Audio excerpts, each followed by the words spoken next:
नमस्कार दोस्तों, अनसुनी दिव्य कथाएं में आपका स्वागत है। गांव के एक कोने में रहने वाला शिवा बाबा खाटू श्याम जी का अनन्य भक्त था। उसकी आस्था और विश्वास की कोई सीमा नहीं थी। वह प्रतिदिन प्रातः काल उठता और बाबा की आराधना करता था और दिन भर बाबा का नाम जपता रहता था। उसकी आर्थिक स्थिति कमजोर थी, लेकिन उसके मन में बाबा के प्रति अपार श्रद्धा थी। एक दिन गांव में एक बड़ी समस्या उत्पन्न हो गई। गांव में भयंकर सूखा पड़ गया और सभी किसान परेशान हो गए।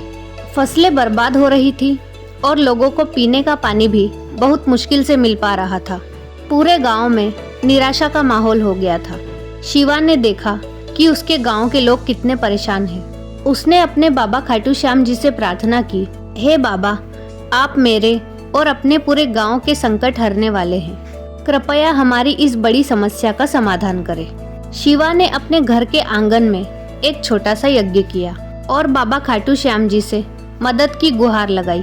वह दिन रात बाबा की आराधना में लगा रहा। उसके मन में एक ही विश्वास था कि बाबा उसकी जरूर सुनेंगे और गांव को इस विपत्ति से बाहर निकालेंगे। एक रात जब शिवा गहरी नींद में था, उसने सपना देखा कि बाबा खाटू श्याम जी स्वयं उसके सामने प्रकट हुए। बाबा ने मुस्कुराते हुए कहा कि शिवा, तुम्हारी अटूट श्रद्धा और विश्वास ने मुझे काफी प्रभावित किया है। मैं तुम्हारे और गांव वालों के संकट को जरूर हरूंगा। सुबह होते ही आसमान में बादल घिर गए और जब बारिश शुरू हुई तो पूरे गांव में खुशी की लहर दौड़ गई।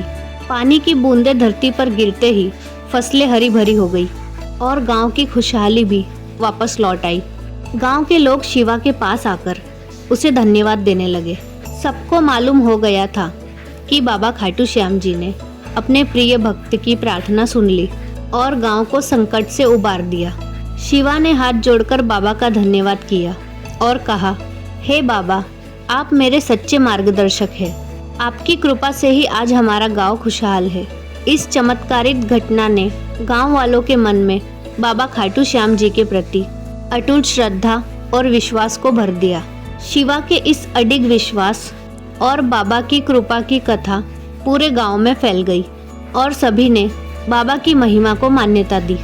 इस प्रकार शिवा की अटूट श्रद्धा और विश्वास ने कमाल कर दिखाया और बाबा खाटू श्याम जी स्वयं अपने प्रिय भक्त के ही भक्त बन गए।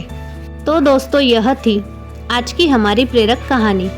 आपको यह कहानी कैसी लगी हमें कमेंट करके ज़रूर बताएं और इस प्रकार की अन्य अनसुनी दिव्य कथाएं सुनने के लिए हमारे चैनल को सब्सक्राइब करें और इस वीडियो को लाइक और शेयर करना ना भूलें। जय श्री श्याम।